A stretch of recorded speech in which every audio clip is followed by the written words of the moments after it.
Voilà, nous voilà dans la première partie. Donc cette partie-là sera concentrée sur l'histoire. Donc je vais donner mon avis sur l'histoire du film. Pour commencer, je dirais qu'elle est très belle et très poétique cette histoire. Vraiment, en lisant le livre, je le ressens aussi. Mais le personnage de Kia, donc le personnage principal, a une vie plutôt dramatique, ce qui est devenu à de nombreux moments qui sont vraiment touchants. Vraiment, j'ai été touché durant l'œuvre. J'ai même presque lâché une larme à plusieurs moments. Pour continuer, Kia va vivre de nombreuses péripéties amoureuses avec deux garçons en particulier, ce qui donne lieu à des scènes qui sont émouvantes, très mignonnes. J'ai trouvé que la façon dont c'est mis en scène, on ressent vraiment la passion qu'ont les personnages l'un pour l'autre. Et il y a aussi des moments qui sont toujours dramatiques. On ressent la déception amoureuse de la part des personnages, de la part de Kia justement. Et c'est vraiment très émouvant à des moments. Par ailleurs, plein de sujets de société sont abordés durant toute l'histoire. Par exemple, je pense au père alcoolique qui frappe les membres de sa famille, qui frappe sa femme, qui sont des sujets vraiment très actuels. On en parle dans la télévision, les femmes qui meurent sous le coup de leur mari. Donc je trouve que des sujets même actuels, le fait que l'histoire se déroule en 1969, et ben c'est comme des sujets qui sont encore actuels. Donc je trouvais ça vraiment très intéressant. On a aussi Kia qui vit seule dans les marais et qui est cataloguée par les gens de la ville. Ils la surnomment la fille des marais et de nombreuses rumeurs infondées circulent sur elle, comme quoi elle serait à moitié animale, qu'elle serait sauvage, qu'elle serait sale. Il y a même plusieurs moments dans le film où elle va dans la ville et tout le monde la regarde mal. Donc c'est pareil, des sujets terre à terre quand même, parce que il y a vraiment des gens comme ça qui sont catalogués par d'autres personnes et qui sont rejetés de la société, et c'est ça. Et il y a plusieurs scènes durant le film où on va le relever ça, que Kia est rejetée de la société, que tout le monde la déteste pour aucune raison.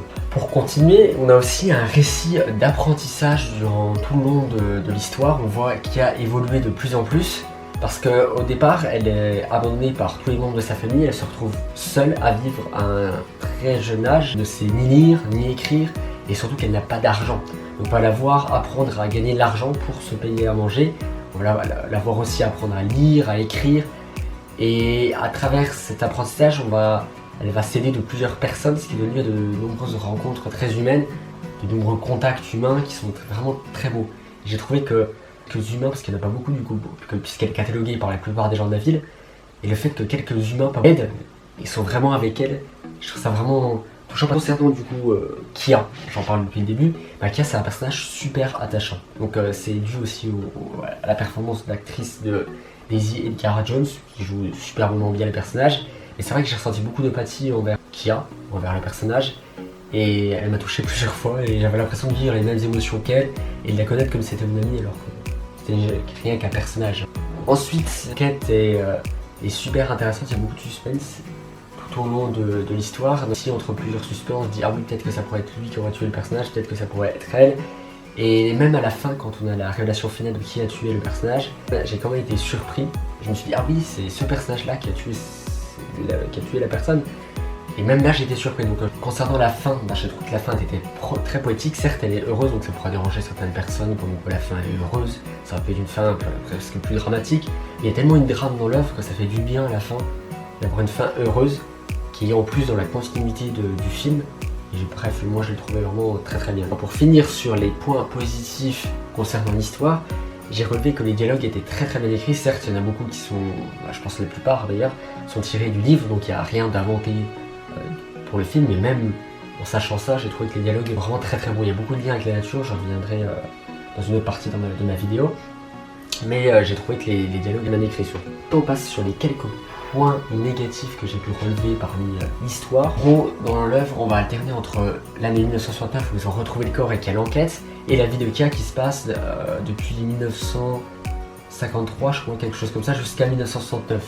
Et donc ça va alterner comme ça, et j'ai trouvé que les scènes en 1969, donc avec le tribunal, sont peut-être un peu moins intéressantes que la vie de Kia. Moi j'aurais aimé, à chaque fois qu'il y avait ces scènes-là, retourner dans la vie de Kia. Bon, c'était le cas, mais j'avais très vite envie d'y retourner. Il y en a qui ça va pas être la même chose, il y en a qui vont préférer avoir plus d'enquête, mais moi j'ai préféré l'inverse. Pour conclure sur cette partie sur l'histoire, sur les points négatifs et sur l'histoire en général, je dirais que en ayant lu le livre, en lisant le livre actuellement, je me rends compte qu'il y a des détails qui sont pas dans le film, qui sont dans le livre, mais c'est normal, il fait 500 pages et le film fait 2 heures, donc forcément adapter 500 pages en 2 heures, c'est impossible de voir dans le détail. Le film devrait durer 4 heures et ça ennuierait tout le monde.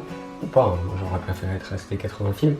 Mais je comprends du coup que les gens qui ont lu le livre avant sont déçus par le film, peuvent être déçus par le film, parce qu'effectivement il y a plein de détails qui sont du film. Et j'aime, maintenant que je lis le livre, il y a même des moments où je me dis c'est presque des facilités scénaristiques ou des raccourcis scénaristiques dans le film, parce qu'il y a des questions qui ne sont pas répondues dans le film, qui sont répondues dans le livre. Par exemple, elle fait de la peinture, on ne sait pas d'où vient ces peintures, on fait des suppositions dans le film, mais dans le livre c'est expliqué comment elle est des peintures. Donc c'est vraiment des petits détails comme ça. Donc on a fini la partie sur l'histoire, maintenant on va passer sur la partie visuelle. Donc on va parler des visuels parce que là aussi il y a beaucoup de choses à dire.